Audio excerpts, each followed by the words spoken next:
Chapter 14. Now it fell on a day that Jonathan the son of Saul said to the young man who bore his armor, Come, and let us go over to the Philistines' garrison that is on the other side. But he didn't tell his father. Saul abode in the uttermost part of Gibeah, under the pomegranate tree which is in Migron, and the people who were with him were about 600 men. And Ahijah, the son of Ahitub, Ichabod's brother, the son of Phinehas, the son of Eli, the priest of the Lord in Shiloh, wearing an ephod. The people didn't know that Jonathan was gone. Between the passes by which Jonathan sought to go over to the Philistines' garrison, there was a rocky crag on the one side, and a rocky crag on the other side, and the name of the one was Bozez, and the name of the other Seneh. The one crag rose up on the north in front of Michmash, and the other on the south in front of Geba. Jonathan said to the young men who bore his armor, Come, and let us go over to the garrison of these uncircumcised. It may be that the Lord will work for us, for there is no restraint to the Lord to save by many or by few. His armor-bearer said to him, Do all that is in your heart. Turn, behold, I am with you according to your heart. Then Jonathan said, Look, we will pass over to the men, and we will disclose ourselves to them. If they say to us, Wait until we come to you, then we will stand still in our place, and will not go up to them. But if they say, Come up to us, then we will go up, for the Lord has delivered them into our hand, and this shall be the sign to us. Both of them revealed themselves to the garrison of the Philistines, and the Philistines said, Look, the Hebrews come out of their holes where they had hid themselves. The men of the garrison answered Jonathan and his armor-bearer and said, Come up to us, and we will show you a thing. Jonathan said to his armor-bearer, Come up after me, for the Lord has delivered them into the hand of Israel. Jonathan climbed up on his hands and on his feet, and his armor-bearer after him. And they fell before Jonathan, and his armor-bearer killed them after him.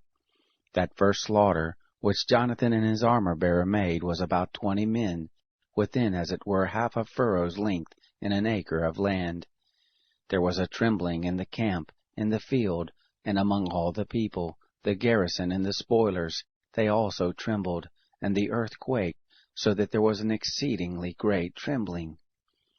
The watchmen of Saul in Gibeah of Benjamin looked, and behold, the multitude melted away, and they went here and there. Then Saul said to the people who were with him, Look now and see who has gone from us. When they had numbered, behold, Jonathan and his armor-bearer were not there. Saul said to Ahijah, Bring here the ark of God. For the ark of God was there at that time with the children of Israel. It happened, while Saul talked to the priest, that the tumult that was in the camp of the Philistines went on and increased. And Saul said to the priest, Withdraw your hand. Saul and all the people who were with him were gathered together and came to the battle. And behold, every man's sword was against his fellow, and there was a very great confusion. Now the Hebrews who were with the Philistines as before, and who went up with them into the camp from the country round about, even they also turned to be with the Israelites who were with Saul and Jonathan. Likewise all the men of Israel who had hid themselves in the hill country of Ephraim, when they heard that the Philistines fled, even they also followed hard after them in the battle. So the Lord saved Israel that day, and the battle passed over by Beth-aven. The men of Israel were distressed that day, for Saul had adjured the people, saying, Cursed be the man who eats any food until it be evening, and I be avenged on my enemies. So none of the people tasted food. All the people came into the forest, and there was honey on the ground. When the people were come to the forest, behold, the honey dropped, but no man put his hand to his mouth, for the people feared the oath. But Jonathan didn't hear when his father charged the people with the oath. Therefore he put forth the end of the rod that was in his hand, and dipped it in the honeycomb, and put his hand to his mouth, and his eyes were enlightened. Then answered one of the people and said, Your father directly charged the people with an oath, saying, Cursed be the man who eats food this day. The people were faint. Then Jonathan said, My father has troubled the land. Please look how my eyes have been enlightened, because I tasted a little of this honey. How much more, if the people had eaten freely today of the spoil of their enemies which they have found?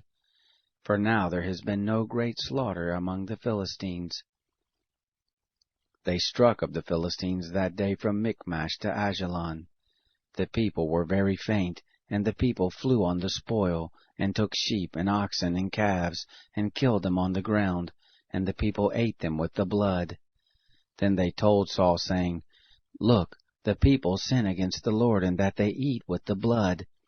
He said, You have dealt treacherously. Roll a great stone to me this day. Saul said, Disperse yourselves among the people, and tell them, Bring here every man his ox, and every man his sheep, and kill them here and eat, and don't sin against the Lord in eating with the blood. All the people brought every man his ox with him that night, and killed them there. Saul built an altar to the Lord. The same was the first altar that he built to the Lord. Saul said, Let us go down after the Philistines by night, and take spoil among them until the morning light, and let us not leave a man of them. They said, Do whatever seems good to you. Then the priest said, Let us draw near here to God. Saul asked counsel of God, Shall I go down after the Philistines? Will you deliver them into the hand of Israel? But he didn't answer him that day. Saul said, Draw near here, all you chiefs of the people, and know and see in which this sin has been this day. For as the Lord lives, who saves Israel, though it be in Jonathan my son, he shall surely die. But there was not a man among all the people who answered him. Then he said to all Israel, Be you on one side, and I and Jonathan my son will be on the other side. The people said to Saul, Do what seems good to you. Therefore Saul said to the Lord, the God of Israel, Show the right. Jonathan and Saul were taken by lot, but the people escaped. Saul said, Cast lots between me and Jonathan my son. Jonathan was taken. Then Saul said to Jonathan, Tell me what you have done. Jonathan told him and said, I did certainly taste a little honey with the end of the rod that was in my hand, and behold, I must die? Saul said, God do so and more also, for you shall surely die, Jonathan. The people said to Saul, Shall Jonathan die, who has worked this great salvation in Israel? Far from it. As the Lord lives, there shall not one hair of his head fall to the ground, for he has worked with God this day. So the people rescued Jonathan, that he didn't die. Then Saul went up from following the Philistines, and the Philistines went to their own place. Now when Saul had taken the kingdom over Israel, he fought against all his enemies on every side, against Moab, and against all the children of Ammon, and against Edom, and against the kings of Zobah, and against the Philistines, and wherever he turned himself, he put them to the worse. He did valiantly and struck the Amalekites, and delivered Israel out of the hands of those who despoiled them. Now the sons of Saul were Jonathan, and Ishvi, and Malchishua, and the names of his 2 daughters were these, the name of the firstborn Merab, and the name of the younger Michal. And the name of Saul's wife was Ahinoam, the daughter of Ahimaaz. The name of the captain of the host was Abner, the son of Ner, Saul's uncle. Kish was the father of Saul, and Ner, the father of Abner, was the son of Abiel. There was hard war against the Philistines all the days of Saul, and when Saul saw any mighty man, or any valiant man, he took him to him.